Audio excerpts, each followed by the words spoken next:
Hey guitar friends, welcome to All About Guitar Academy. On today's video, we're going to talk about 5 things I wish I knew when I was a beginner guitarist. That's coming right up.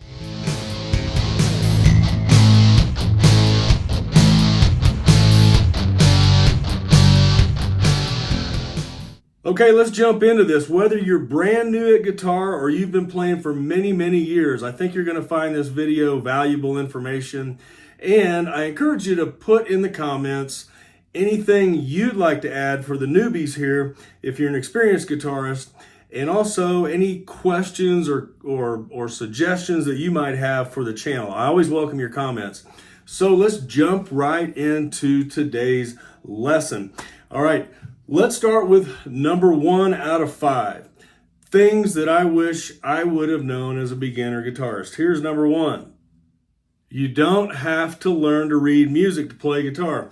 I wish I would have known this because when I first started playing guitar, after learning how to play piano at the request of my parents as a young child, I had learned how to read music playing the piano. Now, don't get me wrong, this is very valuable to be able to learn that skill, but it's not necessary to learn to play guitar. You don't have to know how to read all of the notes on a scale or on a piece of paper or on an iPad or whatever it is.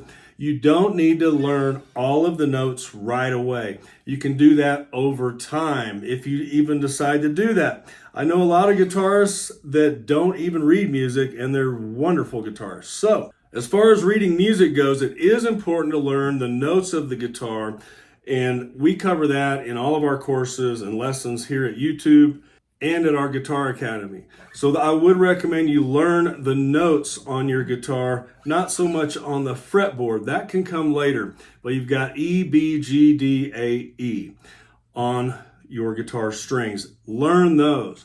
And you can learn how to play by ear. In fact, I've got a video I'll put up here you can click on to learn how to play guitar by ear.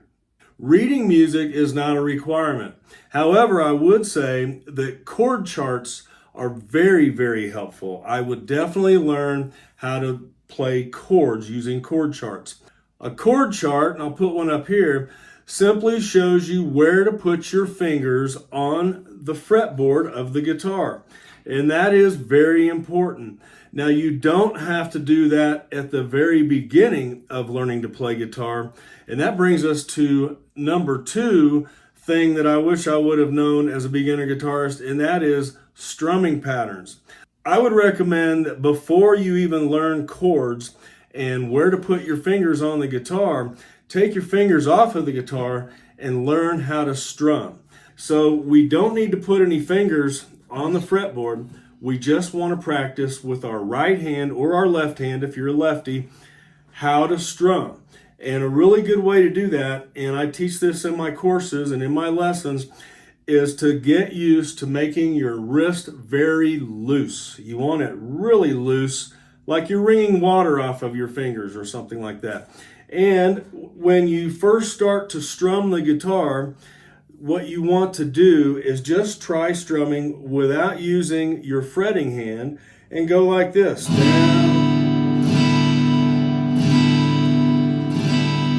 And all I'm doing there is I'm wanting to make sure that I'm hitting each of the strings. I'm not strumming too hard and it sounds good. I can hear all of the strings when I'm strumming. Now, once you have that down, it's good to learn a strumming pattern. And that's what I wish I would have learned from the very beginning. It would have been more helpful as a beginner guitarist. And a good strumming pattern for beginner guitarists is down, down, up, down, up, down, down, up, down, up. I'll show you what I mean.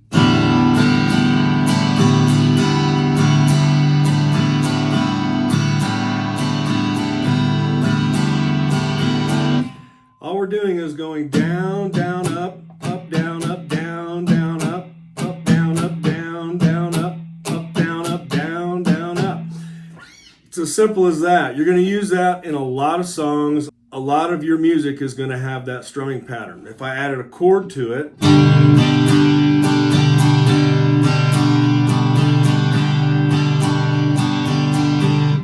see what I mean? All right. strumming patterns, got to have those. The third thing I wish I would have known as a beginner guitarist was that I did not need expensive guitar equipment. Now, it's important to have equipment, don't get me wrong, but you don't need to spend tons of money to start to learn to play guitar. When I first started to learn to play, I just had an old beat up classical nylon string guitar, and that's what I was trying to teach myself how to play. And I felt like I could not learn anymore unless I got an expensive guitar. So I begged my parents, please, for Christmas this year, I want an electric guitar. And that's what I got, an electric Hondo 2 electric Les Paul copy guitar. And the only good thing it did for me was made me feel like I was a guitarist, but I still was not a guitarist yet. I had to learn the basics of guitar. So I will say that getting that gift caused me to focus more intently on my journey to learn to play guitar, because now I had expectations from my parents as a 13-year-old. I needed to learn how to play. So I did try a little bit harder. But I want to encourage you, if you just have an acoustic guitar, it doesn't matter what kind of acoustic it is, as long as you can play it and it's not damaged, it has all 6 strings on it, it's not uncomfortable to play, the action on it is low enough to the fretboard that you're able to press down on the strings. Learn how to play with that guitar before you move on to another guitar. Now, if you decide, no, I really want to get another guitar, go ahead and do that. But that is not going to be what makes or breaks your guitar journey. So you don't need expensive guitar equipment. You just need a guitar to get started. And I wish I would have known that. The fourth thing that I wish I would have known as a beginner guitarist is how to transition between chords smoothly. And what I mean is, there are some hacks out there that I teach my students and that you may or may not have already heard or learned. Some of the most common chord progressions are G, C, A, E minor, and D. And those are all chords that every beginner guitarist should learn. But here's what I wish I would have known early on.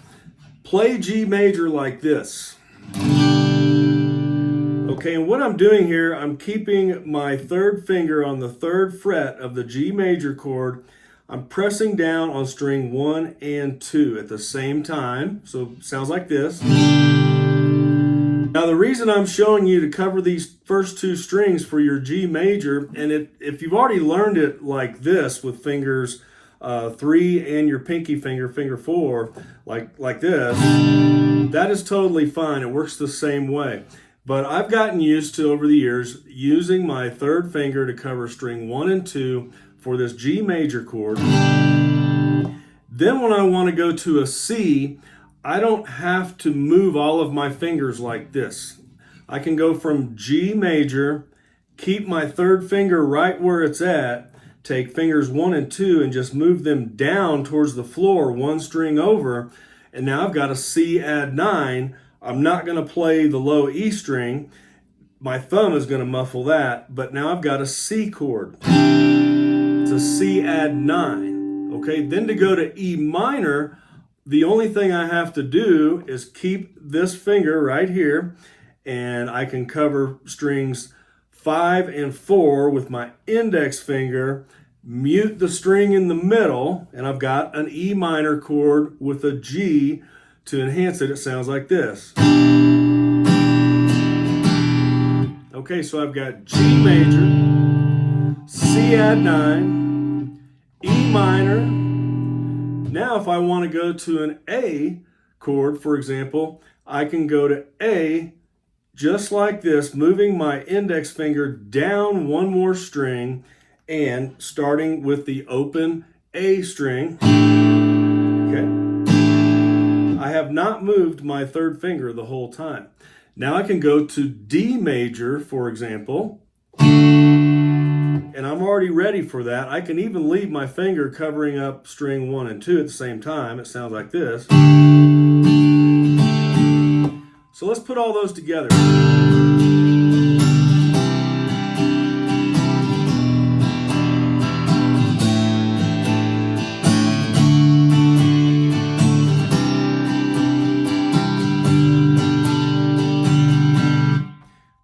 did you notice my hand hardly moved at all, and I played a total of 5 chord changes right there. There are literally thousands of songs out there that you will learn to play using that type of a chord transition. All right, so I wish I would have known that a long time ago. And that leads us to the 5th thing I wish I would have known as a beginner guitarist. And that number 5 thing is I wish I would have gotten guitar lessons right off the bat. I could have saved myself so much time and energy and money if I just would have went straight into guitar lessons when I had that old beat up classical guitar. And I wish I would have done that because it would have saved me so much time. I would have quickly progressed through all 5 of these things that I just told you about had I jumped into guitar lessons from the beginning. But I was a little hard-headed and wanted to learn how to do it on my own. So I will tell you this, there are thousands of guitar lessons online on YouTube, just like the one you're watching right now. There is nothing wrong with that. If you're having success with that, I encourage you, just keep it going. But the problem is it's hard to put everything together. There's so much information out there that it's hard to know what to start doing first, and then the next, and then the next, and how to build your own learning program. If you have a teacher or if you have a guitar course, guitar courses are getting really popular now. I've got some available too at my website, allaboutguitaracademy.com, where we teach students how to play guitar in as little as 6 weeks or less. If you had a course or a teacher to hold you accountable and help you along the way and show you the necessary steps to take in the right order, you will learn so much faster, in my opinion.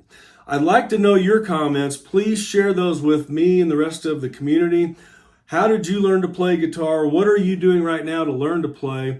And what are your suggestions to all of our new guitarists out there? I really appreciate your help with that. And please don't forget to visit our website at allaboutguitaracademy.com and check out the next video coming up. YouTube is suggesting one right now for you to see out of our many free guitar lessons right here at YouTube. All right, I'll see you in the next video.